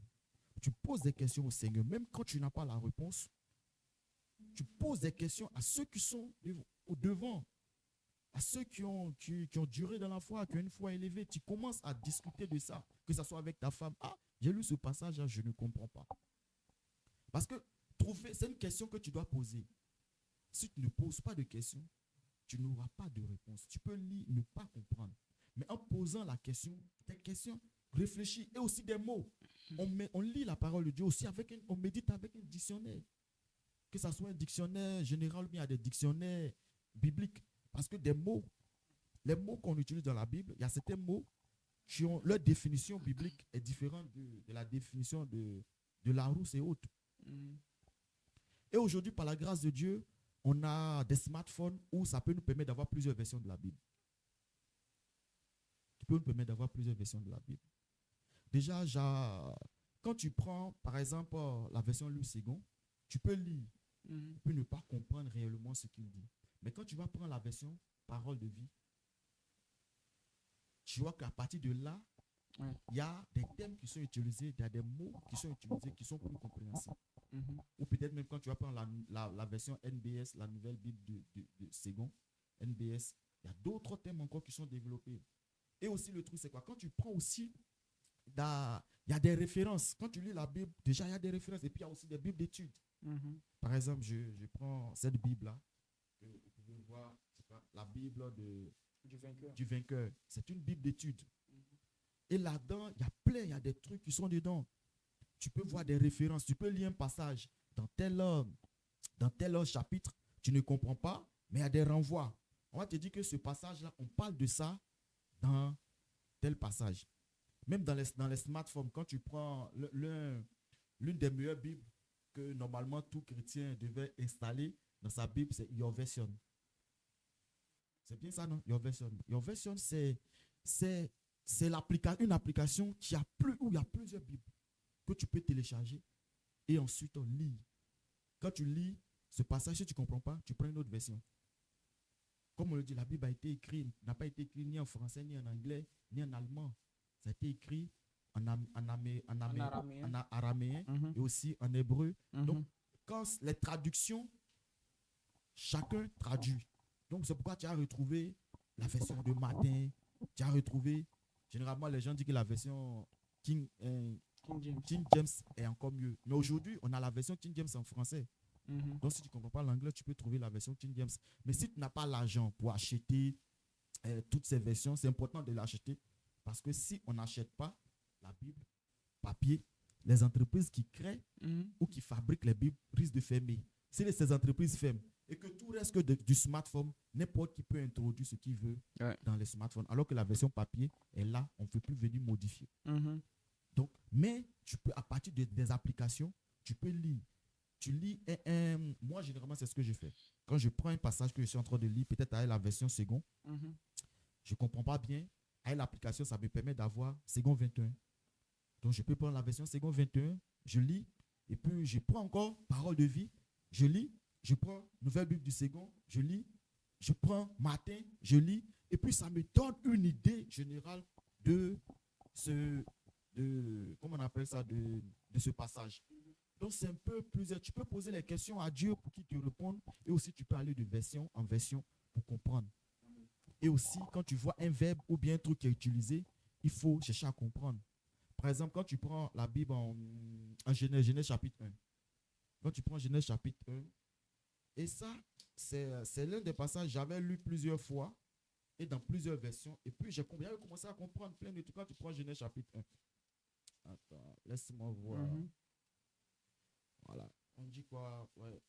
Voilà. Au commencement, Dieu créa les cieux et la terre. La terre était informe et vide. il y avait des ténèbres à la surface de l'abîme. Et l'Esprit de Dieu se mouvait au-dessus des eaux. Donc, tu vois, par exemple, quand tu lis ça, là, c'est une version de Louis II, mais quand tu prends la version parole de vie, il va te dire quoi? La terre était chaotique. C'était du tohu-bohu. Et c'est ce que le mot qui utilise. Maintenant, quand tu commences à aller chercher ce que c'est que tohu-bohu, tu commences à comprendre certaines parties. Donc, quand on parle de l'abîme, parfois, quand on parle de l'abîme, les gens font référence à quoi? À un truc qui est ténèbre au fond. Alors que généralement, quand on parle de l'abîme, c'est l'océan primitif. Ce passage parle de l'océan primitif. Tu vois? Donc, à force de lire avec des différentes versions, tu commences à comprendre et à aller chercher. Généralement, moi, je lisais ça et puis je me dis, mais c'est quoi? L'abîme, quand on parle de l'abîme, c'est un truc profond ou un trou noir. Mais je commence à chercher et je vois plusieurs versions qui parlent de l'océan primitif. Et tu commences à lire ces passages. Et quand tu lis, c'est des questions qui te posent. Par exemple, quand tu lis ça, okay, ah ouais, l'océan, le temps à la surface de l'eau. Bon, ouais, c'est bon. Dieu dit que la lumière, c'est la lumière fut. Oh, et la lumière fut. Tu vois, non? Tu lis, mais en réalité, quand tu lis, tu te poses des questions. Ah, la lumière, donc la lumière n'existait pas avant. Tu commences à te poser des questions. Seigneur, mais ici, tu veux dire quoi par là? Et tu prends note, tu commences à prendre note. Commence à prendre note. Moi, généralement, c'est ce que je fais. C'est comme ça que je fais. Quand je médite, c'est des questions que je me pose. Et c'est plusieurs. J'ai un dictionnaire. Aujourd'hui, on peut installer un dictionnaire dans ton portable. Tu peux installer, tu peux acheter une Bible d'études. C'est vrai que ça peut coûter plus de 20 000. Ça, je l'ai acheté comme je n'aime plus le prix. Mais quand même, pour ton propre bien, il faut investir au lieu d'investir dans les iPhones, dans les habillements et autres. Tu peux te sacrifier pour te trouver une Bible d'études qui va te donner des références. Pour encourager aussi ceux qui continuent de fabriquer les Bibles. Mais aussi télécharger l'application. Il y a l'application Your Version. Vous pouvez télécharger ça sur les Play Store et installer plusieurs versions de la Bible et commencer à lire la Bible à travers plusieurs versions. Vous posez des questions, prendre des notes, passer du temps dessus. Amen. Et le Seigneur est en train de me parler à quelqu'un qui nous suit, peut-être quelqu'un qui va peut-être tomber sur ce live-là dans une semaine plus tard. Vous savez, la vie chrétienne commence par les fondamentaux, par des rudiments. Et en Jean 1, il est écrit, au commencement était la parole. Et la parole était avec Dieu. Et la parole était Dieu. C'est ces trois étapes de la vie chrétienne qui nous mènent à la maturité. Écoutez bien. Au commencement était la parole. La parole était avec Dieu. Et la parole était Dieu. Ce commencement de la vie chrétienne par la parole là signifie la révélation de qui est le Seigneur Jésus pour nous. Et en deuxième position, il est dit, et la parole était avec Dieu. Si nous voulons voir le Seigneur Jésus au quotidien de notre vie, nous avons besoin que sa parole soit avec nous. Et pour voir la parole de Dieu avec nous, il faut la méditer. Il faut l'aimer. Il faut être au quotidien dans la présence de Dieu par également la parole. Le basique. Et en troisième position, la Bible dit la parole était Dieu. Pourquoi la parole était Dieu? Parce que le Seigneur a fait un avec la parole. Et si on veut accéder aux profondeurs du Seigneur, nous devons faire un avec la parole de Dieu. Pourquoi? Parce que Dieu, en effet, est sa parole. Et si nous voulons accéder à l'intimité de Dieu, il nous est important de faire un seul, corps et âme, avec la parole de Dieu. Et il est également écrit, vous connaîtrez la vérité vous affranchira. Et cette vérité-là, c'est la parole de Dieu. Lorsque l'ennemi allait tenter Satan, Satan allait tenter le Seigneur dans le désert, le Seigneur n'a pas parlé en langue. Le Seigneur n'a pas fait des déclarations prophétiques. Le Seigneur n'a pas dit, Satan, je te vois en train de tomber du ciel. Non. Il a dit, il est écrit. Il est écrit où? dans la parole de Dieu. Vous comprenez? Même Satan même a utilisé la parole. Il a utilisé la parole, effectivement. Oui. Et comment, écoutez, pourquoi la parole elle est importante pour un chrétien? Parce que la parole, c'est la base de toute chose. Vous savez, souvent on a des idées, on se dit, ah vraiment, j'ai eu à penser à ça, mais j'ai chassé. Ce n'est pas vos idées. Parfois, ce sont des démons qui viennent vous souffler des paroles dans vos esprits. Et quel a été le moyen principal que l'ennemi a utilisé pour séduire Ève? Ça a été une parole soufflée dans son esprit. Celui qui n'est pas assidu, assis dans la parole, n'a pas de base. Vous savez, la Bible dit également que la foi vient de ce qu'on entend. Et ce qu'on entend vient de quoi? Je vous laisse me répondre. Je vous laisse me répondre. La Bible dit la foi vient de ce qu'on entend. Et ce qu'on entend vient de quoi? Ce qu'on entend vient de la parole de Dieu. Sans la parole, un chrétien n'a pas d'assise. Un chrétien n'a pas de base. Parce que c'est la parole qui te reste lorsque tout te quitte. C'est la parole qui te reste quand les gens t'abandonnent. C'est la parole qui te laisse. Pardon, c'est la parole qui te reste quand tu es malade. C'est la parole qui te reste quand même tu n'as plus d'argent, quand il n'y a plus de solution. C'est la parole, les promesses du Seigneur.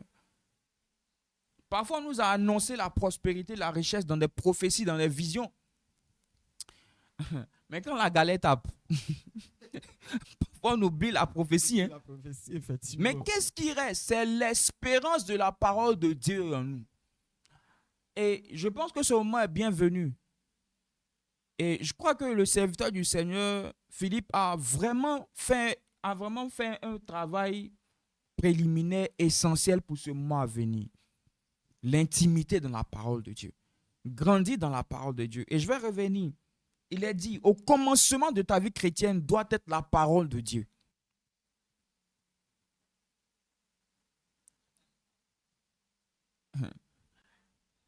Vous savez, je vous dis, la parole de Dieu vient conditionner même vos prières. La parole de Dieu, la connaissance de la parole de Dieu vient même conditionner vos prières. Parce que lorsqu'on prie, je me souviens pendant le confinement, on disait, il fallait qu'on prie avec le psaume 91. Celui qui demeure sous l'abri du trône repose à l'homme du Tout-Puissant à cause de Corona. C'était la parole de Dieu. C'est ça. Même la parole de Dieu vient conditionner vos prières. Et le deuxième volet de la croissance chrétienne, il est écrit que la parole était avec Dieu. On a besoin d'être avec la parole. Raison pour laquelle en Josué 1,8 il est écrit, médite ce livre de la loi, que ce livre de la loi ne s'éloigne point de ta bouche, médite-le jour et nuit. Parce que c'est tellement important, c'est l'essence, c'est ce qui fait démarrer le moteur. Exactement. Quand tu dis, je me souviens une fois, le Seigneur, j'étais au travail, puis le Seigneur m'a dit que je vous ai donné la puissance de marcher sur les serpents, et sur toute la puissance de Dieu, rien ne pourra vous nuire. Le Seigneur me dit, ce passage-là a toujours été l'un de mes points d'appui. Et le Seigneur me dit, mais cette parole-là, elle n'est pas sortie de la bouche de Paul, pas de Pierre, mais directement de mes sources, de mes entrailles. Mais est-ce que vous marchez, est-ce que vous dominez sur les forces des ténèbres? Je me suis dit, mais quand le Seigneur m'a dit ça, je me suis dit, mais c'est vrai. Parce qu'en fait, il y a plusieurs versets qu'on utilise aujourd'hui qui sont sortis de la bouche des prophètes ou des serviteurs du Seigneur. Mais ce passage est sorti directement des entrailles du Seigneur Jésus. Imaginez la puissance exponentielle qu'il y a dans ce passage lorsqu'on l'a saisi, lorsqu'elle est avec nous. Et la troisième part, c'est la parole était Dieu. Lorsqu'on s'habille de cette parole, on devient des dieux.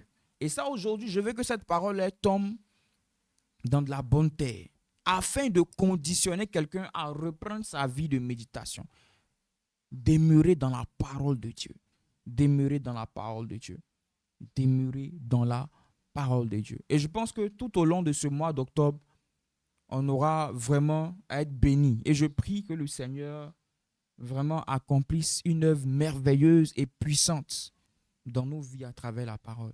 Voilà, c'est un peu ce que je voulais ajouter. Effectivement, comme tu l'as dit, c'est la parole dont j'étais en train de chercher. C'est effectivement Luc 10, verset 19. Voilà. Et comme je l'ai dit, c'est la parole de Dieu on ne doit pas jouer avec, au fait. Ouais. Même la foi, comme tu l'as dit, vient de ce qu'on entend. Et ce qu'on entend Vient de vient la de la parole parole de de Dieu. Dieu. Et pas pour dire que parfois, quand tu te mets à méditer la parole et à connaître la parole, il y a, il y a des choses que tu réussis à faire, Mhm. que tu as l'impression que tu n'as pas forcément... quand la situation t'arrive, tu es seul, tu te retrouves seul. Qu'est-ce que tu fais si tu n'as pas la parole en toi? Mhm. Tu n'as pas la parole. Et c'est sur la base. Jésus dit quoi? Il dit prier selon la volonté du Père. Mhm. Mais quand on prie selon la volonté de Dieu, c'est quoi? Prier selon la volonté de Dieu, c'est la parole de Dieu, c'est ce que Dieu a dit. Il est écrit. Tu as dit que je ne serai pas à la queue, mais je serai à la tête. Tu as dit que si je prends un peu, je crois je ne sais plus ce passage, mais qui parle du service du Seigneur. Qui parle du service, je crois que ça doit être dans Exode. Dieu, vous servirez l'Éternel, votre Dieu, il bénira vos pains, vos eaux, aucune femme stérile ne viendra de chez vous. Et autres. Ah, c'est en Exode, je crois bien que c'est en Exode. Tu vois, c'est ce qu'il a dit. Mais tu vois, tu commences à servir le Seigneur, rien ne bouge dans ta vie. Mais si tu es vraiment un véritable serviteur, servir Dieu, ce n'est pas seulement prêcher la parole et autres, dans plusieurs domaines. En tant que rappeur, artiste, on sert Dieu. Parce qu'à travers nos cantiques, des hommes viennent à Christ. Tu vois?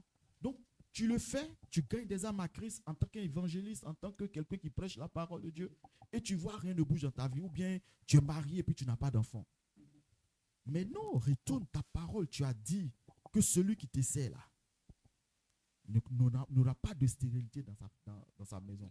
Même c'est-à-dire que même tes animaux doivent donner doivent mettre bas. Ouais. C'est que tu ne peux pas servir le Seigneur. On sert le Seigneur dans plusieurs domaines. Pas forcément être pasteur ou être un prophète ou bien être archibishop. La moisson est grande. Donc, dans cette moisson, tu te mets à servir. Tu ne veux pas servir le Seigneur. Et puis, des choses. Si rien ne bouge dans ta vie, il faut que tu saisisses la parole qui sort de la bouche de Dieu, qui te parle de ça. Il te dit, tu vas me servir, je vais bénir tes pains, tes eaux. Je te bénirai au départ et à l'arrivée. Voilà. Donc, dès lors que tu commences, tu te mets devant le Seigneur, tu as dit, si moi je te sers, voici. Et l'une des alliances de la prospérité, comme on le dit, les finances, c'est la dîme. Donc, tu ne peux pas payer ta dîme à tout moment, payer ta dîme correctement, et puis quand l'argent te manque, et puis tu es là. Tu retournes. Tu as dit, le dernier prophète. C'est l'un des passages préférés des amoureux de la parole de trucs. Tu le récupères, tu dis, oui, tu l'as dit. Que quand je vais payer ma dîme, tu vas ouvrir les éclus des cieux. Ouais. Car c'est à toi qu'appartient l'argent, tu vas descendre. C'est sur cette base. Mais si tu ne lis pas la parole, la chose va t'arriver et puis c'est tout. Je me rappelle juste, j'aimerais finir par là. Je pense que je vais finir par là et puis on va voir si tu as une autre question ou bien on va voir les commentaires des personnes. Je me rappelle une fois, il y a un frère de l'église qui m'avait appelé. En ce moment, j'étais à Yamsokro et je dormais à l'église. C'est moi qui suivais l'église, comme on le dit. Donc, c'est comme quand les pasteurs rentrent, c'est moi qui restais. Voilà. Donc, il est venu me voir pendant que tous les pasteurs étaient rentrés. Il me parlait. Il y avait sa fille qui avait plaie de ventre, qui était jusqu'en sortie de son sexe, tout ça. Donc, ils ont envoyé la fille à l'hôpital, mais rien n'allait. Donc, sa femme était dans tous ses états. Et ça coïncidait, dans cette période-là, on venait de parler un peu du sang de Jésus. Ce que le sang de Jésus, on donne des enseignements sur le sang de Jésus, ce que le sang de Jésus pouvait faire et tout. Donc, quand le frère est venu me voir, je lui ai dit, OK. Le soir, en ce moment, c'était les flottes là où on appelait à partir de 22h, on appelle gratuitement jusqu'à Move et tout là. Move plus les plus move là. Donc, je lui ai dit, OK. À partir de 22h, comme l'appel est gratuit, tu vas venir, tu vas appeler ta femme et puis on va prier. Donc, à 22h, il est venu me voir. Et quand il a appelé sa femme, je lui ai dit, mais elle a quoi? L'enfant a quoi? Elle a commencé à m'expliquer. Il dit, OK, tu crois en Jésus? Elle dit oui. Il dit, OK, on va faire quelque chose. Voyez ce que la parole de Dieu dit. J'ai commencé à citer. La parole de Dieu dit que le sang de Jésus, voici ce qu'elle fait. Voici ce qu'il fait. Jésus a payé le prix pour tant. Le sang de Jésus, voici ce que ça fait. Et puis la parole dit quoi? Que Jésus a pris l'eau. Quand il a prié dessus, il n'a même pas prié, dit prenez, buvez, ça devient du vin. Donc, ce qui veut dire que ce qu'on a en main, on peut l'utiliser avec la puissance de la parole de Dieu, transformer en ce dont on a besoin. Donc, ok, prends de l'eau, puise, mets juste un peu de sel dedans. On va prier. Notre objectif, c'est que l'eau qui est là soit le sang de Jésus. Et cette eau, tu vas donner à ton enfant pour boire. Et le sang de Jésus, qui guérit toute chose, qui fait sécher tout, va faire sécher cette plaie de ventre qui est en train de tuer ton enfant, qui est sorti jusqu'à dans son sexe et dans ses parties intimes. On prie ensemble. Ce n'est pas histoire de dire, moi je vais prier. Toi, d'abord, il faut croire. Est-ce que tu crois en Jésus? Il dit oui. Ok, si tu crois, ensemble, on va prier. Donc, on a pris le, il dit, mets ta main dessus. Ensemble, on prie. On a commencé à prier. Sur la base des paroles que j'avais déjà emmagasinées, sur la base des compréhensions, tout ce que j'avais reçu. On a commencé à prier. Qu'on a fini. Il dit, ok, il faut le donner, il va boire. Elle donne à l'enfant. L'enfant boit. Il dit, c'est fini. On a dit, Jésus a dit dans sa prière, il dit, quand vous allez prier en mon nom, votre Père va vous exaucer. Donc, il a exaucé. C'est bon. Le lendemain, je t'assure, le frère est venu. Il est venu dire, ah, ma femme m'a appelé. La plaie a séché. Il dit, ah, ok, que le nom du Seigneur soit béni. Le dimanche, il est venu rendre témoin. C'est pour Amen, dire amen, wow. La compréhension de ce que tu lis. Et quand tu t'attaches à ce que Dieu a dit, il n'y a pas de quoi à ce qu'il ne fasse ce miracle dont tu as besoin. C'est ce que tu as que le Seigneur utilise pour pouvoir produire. Mais imaginons que ce jour-là, je n'avais pas reçu cette révélation du sang de Jésus. Et la fille, peut-être qu'elle allait mourir. Le monsieur allait perdre sa fille parce que c'est des plaies qui sont sorties dans les parties intimes de la fille. C'est un enfant, c'est un bébé. C'est pas ce qu'on lui a fait, mais les plaies sont sorties. Elle est partie à l'hôpital acheter les médicaments, mais rien n'allait.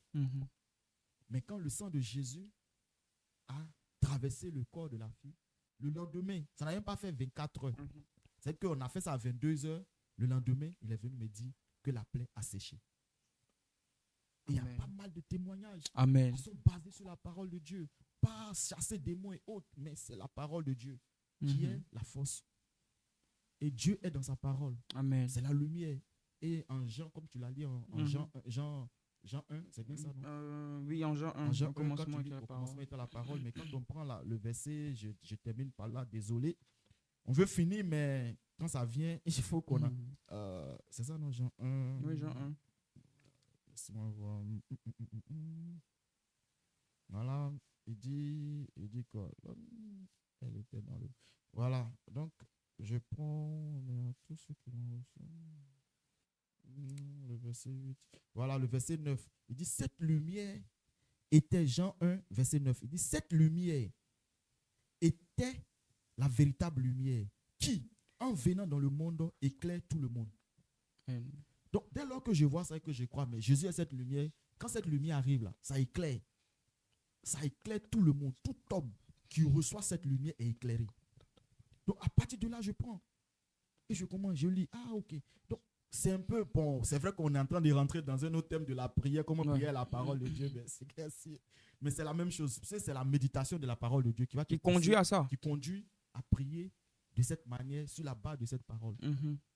Et comme j'ai dit, c'est la parole de Dieu conditionne nos prières. Donc, si tu ne le sais pas, quand tu es face à la difficulté, tu ne peux pas sortir la parole de Dieu et parler selon cette parole à ces forces qui sont au devant de toi. Et si tu ne sais pas, tu ne peux pas entrer aussi dans cette alliance avec Dieu parce que tu ne sais pas ce qu'il a dit. Tu es un serviteur, depuis là, tu n'as pas d'enfant. Et tu es assis, tu dis, Dieu va le faire. Mais il va le faire comment? Rappelle à Dieu ce qu'il a dit dans sa parole. Et quand tu rappelles sur la base, tu as dit, je vais te servir, tu vas bénir mes pains, mes eaux. Déjà que si je te sers, je ne dois pas manquer de nourriture. Tu dois envoyer des anges, des personnes, je ne sais pas qui. De la même manière, tu as envoyé des anges, des corbeaux à Élie pour le nourrir. Et je ne peux pas être là et puis ne pas avoir d'enfant. Ce n'est pas normal.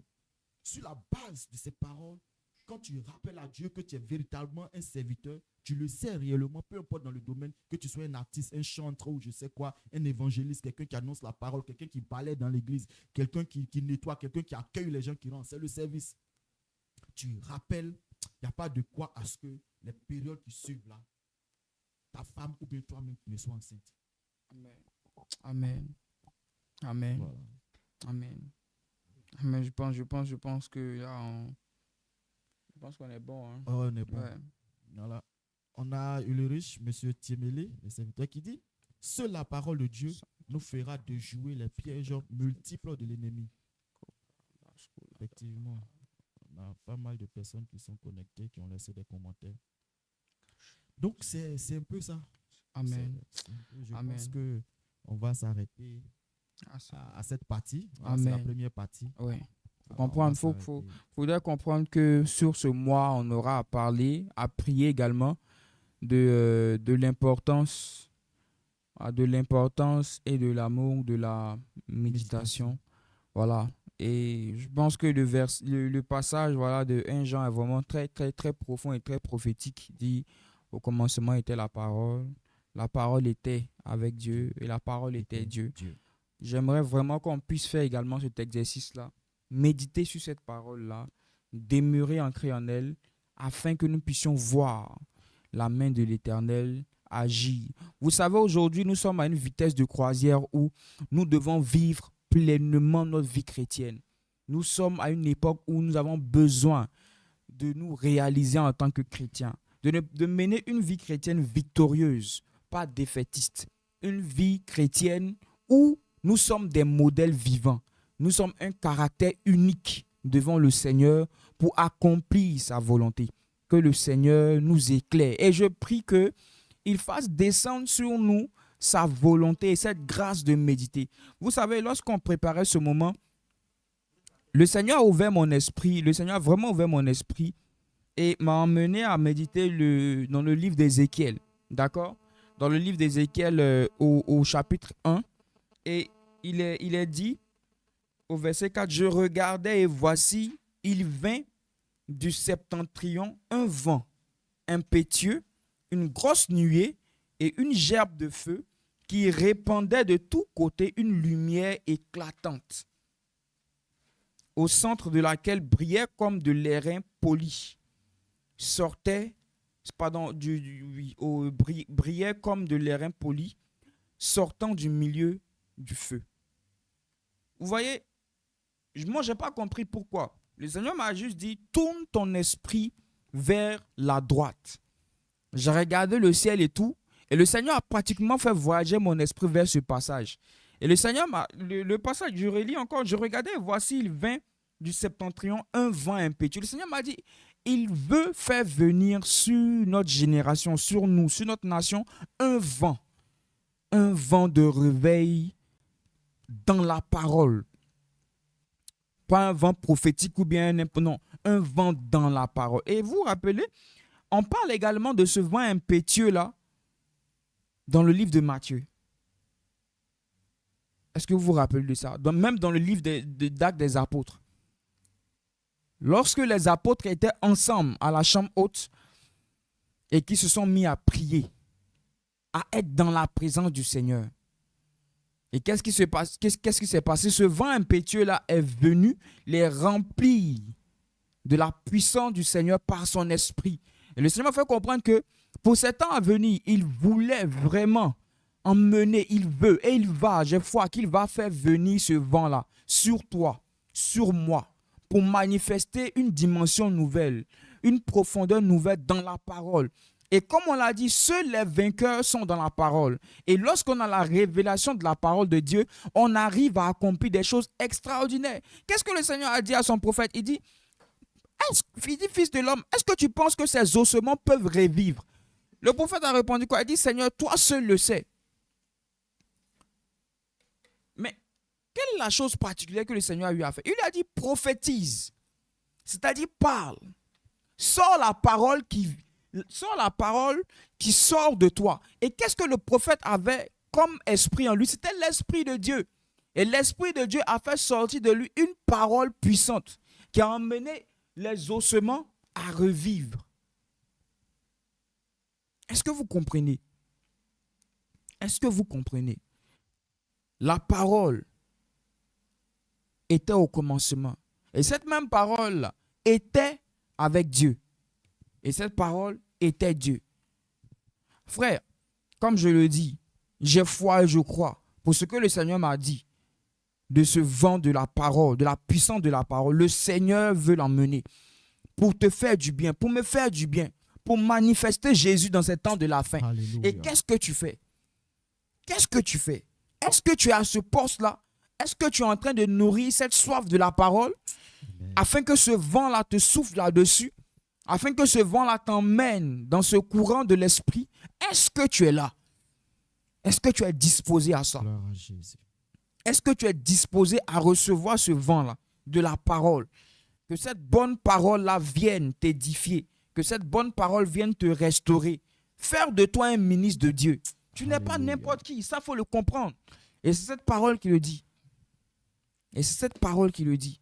Et je prie qu'à travers ce temps, à travers ce mois où nous serons en train de parler de la parole de Dieu, de son amour, de son importance, que tu te connectes à tout ça afin de recevoir une chose nouvelle. Tu n'es pas chrétien juste pour la forme. Tu es chrétien parce que tu as accepté le Seigneur et parce que tu veux expérimenter le Seigneur. Frère, il est temps pour toi de passer à une autre dimension. Et ce vent-là, il vient pour toi, pour moi, pour me faire du bien, pour te faire du bien. Alléluia. Afin que ta vie soit boostée, afin que ta vie soit transformée. Il est temps, c'est ton temps, c'est le temps du Seigneur.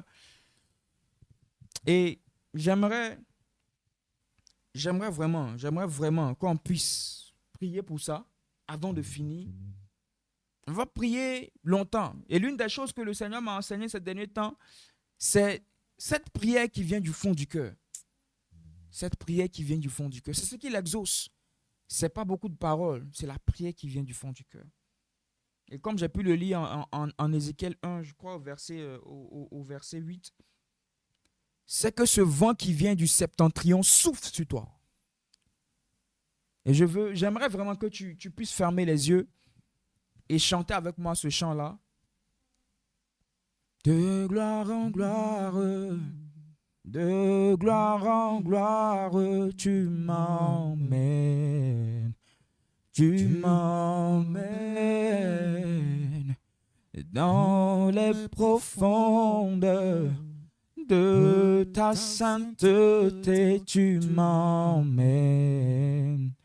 Tu m'emmènes de gloire en gloire, de gloire en gloire, de gloire en gloire, tu m'emmènes, tu m'emmènes, tu m'emmènes dans les profondeurs de ta sainteté, tu m'emmènes, tu m'emmènes, tu m'emmènes, tu m'emmènes dans les profondeurs de ta sainteté, tu m'emmènes, tu m'emmènes de gloire en gloire. De gloire en gloire, tu m'emmènes, tu m'emmènes, tu m'emmènes dans les profondeurs de ta sainteté, tu m'emmènes, tu m'emmènes, yeah. Plus haut, plus haut, plus haut. Plus haut, plus haut, plus haut, tu m'emmènes, tu m'emmènes, tu m'emmènes, tu m'emmènes. Plus haut, plus haut, plus haut, plus haut, plus haut, plus haut, plus haut, plus haut, plus haut, tu m'emmènes, tu m'emmènes. Est-ce qu'on peut prier, demander au Seigneur de souffler le vent du réveil par la parole sur ta vie, sur ma vie et sur nous? Seigneur, souffle un vent nouveau sur nous. Seigneur, souffle un vent nouveau sur nous. Seigneur, nous sommes là ce soir. Souffle un vent nouveau sur nous. Souffle un vent nouveau sur nous, sur toute personne présente, suivant ce temps. Seigneur, sur ma vie. Seigneur, emmène un vent nouveau, tel des charbons de feu. Tel un feu nouveau, tel un buisson ardent. Seigneur, souffle un vent nouveau sur nous. Souffle un vent nouveau, souffle un vent. Viens, Seigneur, et souffle sur nous un vent nouveau, un vent qui viendra bouleverser nos vies par la parole. Père, un vent, Seigneur, de ta parole qui vient commencer toutes choses nouvelles. Seigneur, viens faire toutes choses nouvelles et donne-nous, Seigneur, mon Dieu, d'entrer dans ta vision, d'entrer dans ta vision. Père éternel, le prophète Ézéchiel pouvait dire, je regardais et voici il vient du septentrion un vent impétueux. Seigneur, ce vent-là est le signal de ton esprit. C'est le signal de ton esprit. Père éternel, souffle le vent sur nous. Souffle ce vent nouveau sur nous. Souffle le vent impétueux de ton esprit sur nous. De ce réveil par ta parole sur nos vies. De la connaissance et de la révélation sur nos vies. Père éternel, souffle un vent nouveau sur nous. Souffle un vent nouveau. Seigneur, souffle un vent nouveau. Donne-nous l'amour de ta parole. À la méditer, à la chercher. Seigneur, à développer, à nourrir la soif de la connaissance de ta parole. Radesconta davalante beruske de valinte leva marose de bilanta lavahaya lentos et de daruske de valinte de bra antaravahaya. Seigneur, aie compassion, aie compassion. Seigneur, nous soupirons après toi. Seigneur, fais souffler ce vent de la connaissance de ta parole, de la révélation, de la compréhension. Une grosse nuée et une gerbe de feu. Seigneur, emmène cette gerbe de feu, qu'elle nous embrase. Seigneur, qu'elle nous embrase. Et ensuite, la Bible dit qu'il répandait de tous côtés une lumière éclatante. Seigneur, soit cette lumière qui éclaire cette jeunesse. Que cette parole soit la lumière qui éclaire la jeunesse. Prions afin que la parole du Seigneur vienne éclairer la jeunesse chrétienne. Qu'elle soit notre lumière, qu'elle soit notre lampe, que nous puissions marcher à travers elle, qu'elle éclaire tous nos pas, qu'elle éclaire nos habitudes, qu'elle éclaire nos motivations, qu'elle nous éclaire. Seigneur, je prie que cette parole vienne éclairer les jeunes chrétiens, vienne éclairer la jeunesse. Seigneur, viens et éclaire la jeunesse par ta parole. Donne-nous de nous ancrer dans nos assemblées, là où est-ce que l'importance de la parole avait disparu, que l'importance de la parole revienne, que l'importance de la parole revienne. Seigneur, que l'importance de la parole revienne. Seigneur, qu'elle revienne, qu'elle devienne notre base, qu'elle soit l'une de nos bases, qu'elle soit notre fondation, notre fondement, notre socle commun. Barouche de Tevalan, Kadabasou, Tedevahaya, Radadavante de Son Tedivahante Lebra. Et comme tele askuriante de valante, rajanta la bascubaha, kebrede de valente de vosa, mascuriante de brasco et todi valante scobra. Père, prends le contrôle de cette jeunesse et que telle que cette prophétie, cette vision l'annonce, que ta parole vienne nous éclairer de tout part, de tous côtés, qu'elle éclaire nos assemblées. Révèle-nous, Saint-Esprit, par ta parole, les profondeurs de ta pensée, la profondeur de ton désir, de tes motivations pour ces temps de la fin. Que cette parole vienne être, Seigneur, notre pain quotidien, notre pain quotidien. Qu'elle éclaire la jeunesse, qu'elle éclaire tout mouvement de jeunesse, qu'elle éclaire, Seigneur, l'église entièrement. Père, comme l'église de Laodicée, que nous puissions te garder. Souffle un vent nouveau, Seigneur, ta parole. Prends le contrôle de toutes choses. Père éternel, Père éternel, Père éternel, donne-nous de nous ancrer dans le milieu souffle par ta parole et qu'une vie nouvelle dans la prière se réveille. Seigneur, qu'une vie nouvelle soit réveillée. Que le feu, Seigneur, de l'amour de la parole vienne embraser nos quotidiens, nos matinées, nos soirées, afin d'avoir une vie, Seigneur, brillante comme celle de Josué qui méditait ta parole jour et nuit. Aide-nous. Prends le contrôle, à Seigneur. comprendre ta parole. Révèle-nous Prends le contrôle, ces paroles cachées, afin que nous puissions comprendre ta parole. Et la Bible dit encore que au centre encore, de Jésus, que nous dans cette avons vision, prié. au centre encore apparaissaient 4 animaux dont l'aspect avait une ressemblance humaine. Chacun avait 4 faces. Vous savez, dans cette vision, le Seigneur a apporté la révélation. Je veux prier maintenant. Je veux qu'on prie afin que le Seigneur, à travers sa parole, nous révèle les choses cachées. Alléluia. Les choses qu'il a mises en nous. Les choses qu'il aimerait nous voir expérimenter. Qu'à travers la parole, nous puissions recevoir la révélation de qui est le Seigneur. Afin d'être des chrétiens pas manipulables par le monde. Des chrétiens qui ne sont pas emportés par tout vent. Non, mais des chrétiens qui reçoivent des révélations précises et claires, véritables du Seigneur. Que ces révélations soient des vérités qui viennent nous affranchir.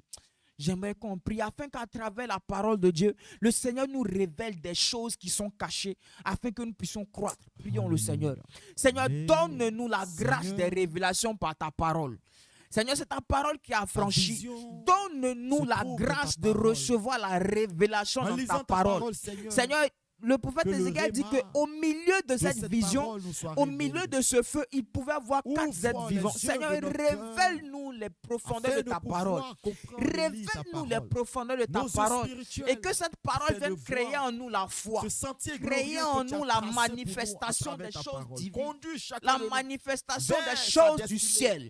Père éternel, révèle-nous les profondeurs de ta parole. Révèle-nous les profondeurs de ta parole. Et que cette parole-là vienne nous éclairer, dissiper les ténèbres. Seigneur, c'est pourquoi je prie, afin que tout nuage et paix qui vient peser sur nous, qui vienne alourdir, Seigneur, notre mentalité, notre capacité de compréhension, à comprendre ta révélation, soit vouée à l'échec. C'est pourquoi je prie afin que, Seigneur, toute entité qui combat la vie de prière dans cette jeunesse, dans l'église, soit vouée à l'échec. Que peut-être une église sans ta parole. Sans ta parole, Seigneur, agis puissamment. Révèle-nous les profondeurs de ta parole. Donne-nous de comprendre les choses cachées de ta parole. Éclaire nos âmes. Éclaire nos âmes. Seigneur, je prie afin qu'un feu nouveau vienne maintenant nous introduire dans ta présence. Nous introduire dans ta présence. Nous introduire dans ton éminence présence. Seigneur, éclaire nos âmes. Éclaire nos esprits. Et que cette parole, la paix des âmes, vienne jaillir, faire jaillir de nous des sources abondantes d'eau vive. Que cette parole vienne faire jaillir de nous des sources abondantes d'eau vive. Et que ton nom soit béni, Seigneur. Ta parole. Merci, Père, pour cette parole de que l'eau tu nous donnes. Seigneur, viens nous abreuver de cette ta épée parole. à double tranchant. Seigneur, réveille en nous la vie de méditation.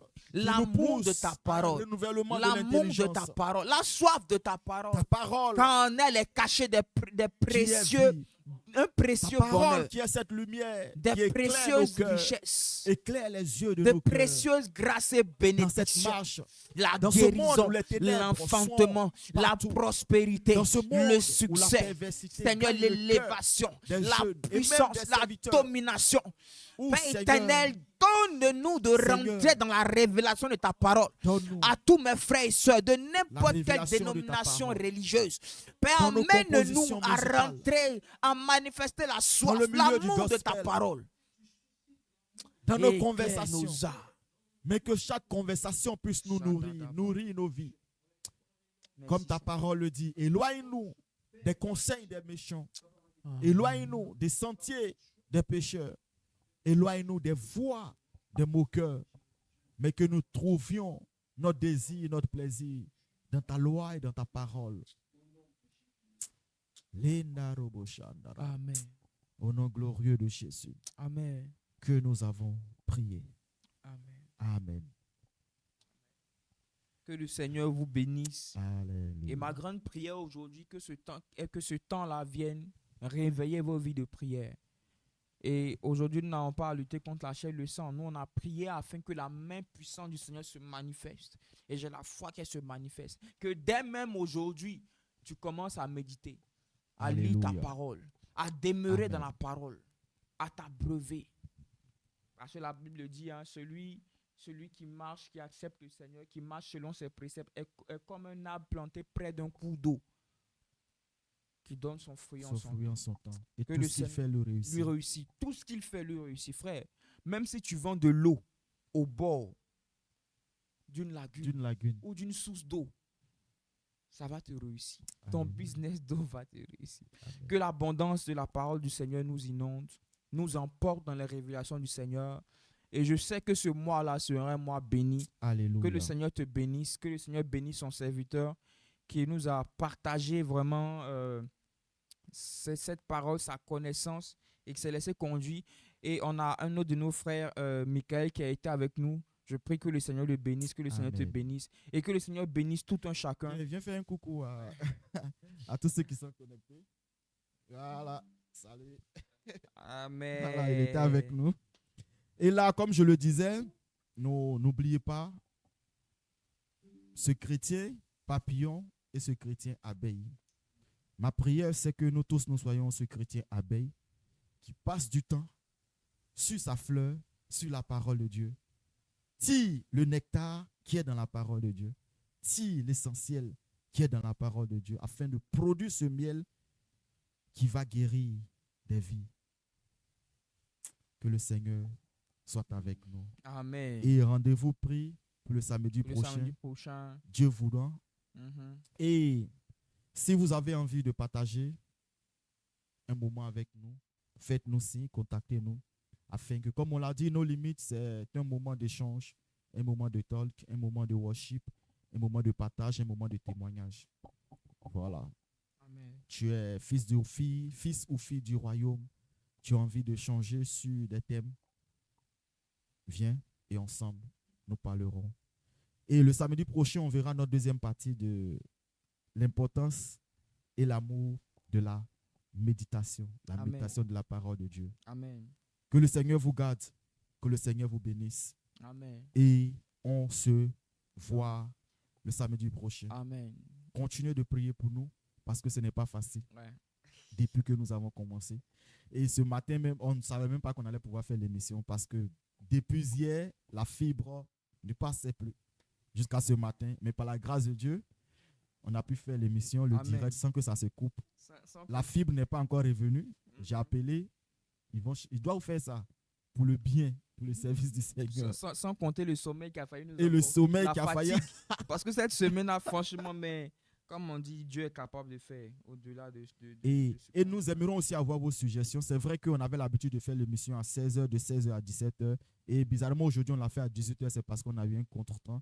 Il fallait qu'on aille s'occuper de certaines choses, de répondre à certaines, à certaines invitations. C'est la raison, Obligation même. certaines obligations, effectivement. Obligation même. C'est la raison pour laquelle on a mis l'émission à 18h. En tout cas, désolé. Maintenant, si vous pensez que l'heure de 18h est une bonne heure, Ouais. vous nous faites signe et puis on place l'émission à 18h. Dans le Amen. cas contraire, samedi prochain à 16h. C'est 16h, non? Mhm. 16h. Voilà, on se retrouve. Amen. Amen. Amen. Merci beaucoup. Le On a Seigneur été vous vraiment garde. content d'être avec vous dans la présence du Seigneur. Seigneur. Que le Seigneur vous bénisse. Excellent dimanche et puis excellente semaine à vous. Et puis voilà, que Dieu vous bénisse. Bah, Mais de l'esprit, c'est Yahweh qui dirige ma vie. Ah, C'est en lui lui que je trouve mon appui. Ah, et dans les bras de Yahweh, je suis nos limites. C'est par l'esprit que je vis, donc je suis nos limites. Et dans les Bras de Yahweh, je suis nos limites. nos limites, C'est par l'esprit que je vis, donc je suis nos limites. Je mets Ma confiance en toi. Il connaît mes défis. Je n'ai personne à part toi. Tu as pris mes soucis. Je te suis yeux fermés. Tu es nos limites. Toujours imité, jamais égalé. Et quand c'est ma chair qui contrôle, on voit mes limites. Mais sur les ailes de Yahweh, je suis nos limites. Né de l'esprit, c'est Yahweh qui dirige ma vie. Ah, c'est en lui que je trouve mon appui. Oh, et dans les bras de Yahweh, je suis nos limites. C'est par l'esprit que je vis, donc je suis nos limites. Alléluia. Le Seigneur vous garde. Amen. Et on prend rendez-vous le samedi prochain pour un autre rendez-vous de nos limites. Le Seigneur vous garde, vous et votre famille. Amen. Demeurez bénis. Amen.